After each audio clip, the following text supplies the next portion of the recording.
आवाज मानदेशाचा।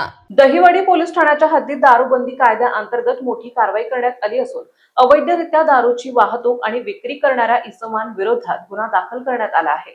या कारवाईत विविध विदेशी मद्यांच्या बाटल्यांसह पांढऱ्या रंगाची मारुती ओमनी गाडी असा एकूण 2,30,600 रुपयांचा मुद्देमाल जप्त करण्यात आला आहे। याबाबत मिळालेली माहिती अशी की दहिवडी ते गोंदवले रोडवरील स्वाती मंगल कार्यालयासमोरील दिनांक 19 मे 2026 रोजी रात्री 8 वाजण्याच्या सुमारास पोलिसांनी सापळा रचून कारवाई केली आहे।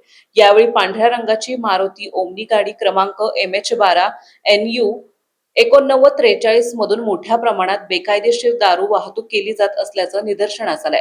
या प्रकरणी प्रकाश बाबूराव घोडके यांच्या विरोधात महाराष्ट्र दारूबंदी कायदा कलम 65E अंतर्गत गुन्हा दाखल करण्यात आलाय। आरोपीस BNS 35(3) प्रमाणे नोटीस देण्यात आली आहे। पोलिसांनी केलेल्या तपासात आरोपीकडून Imperial Blue, Royal Stag, McDowell's, Kingfisher stock आणि बडवायझर मॅग्नम अशा विविध ब्रँडच्या सीलबंद दारूच्या बाटल्या जप्त केल्या।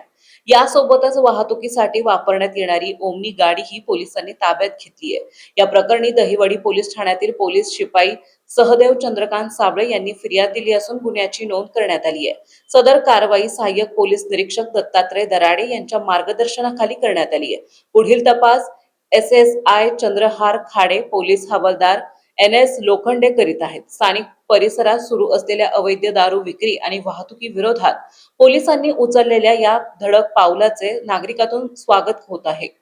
मानसोफर न्यूज साठी संपादक बापूसाहेब प्रसाद, वरकुटे, मलवडी। आपल्या जिल्ह्यातील तालुक्यातील लेटेस्ट बातम्या पाहण्यासाठी आजच मानसोफर न्यूज चॅनलला YouTube वर सबस्क्राइब करा आणि बेल आयकॉन प्रेस करा।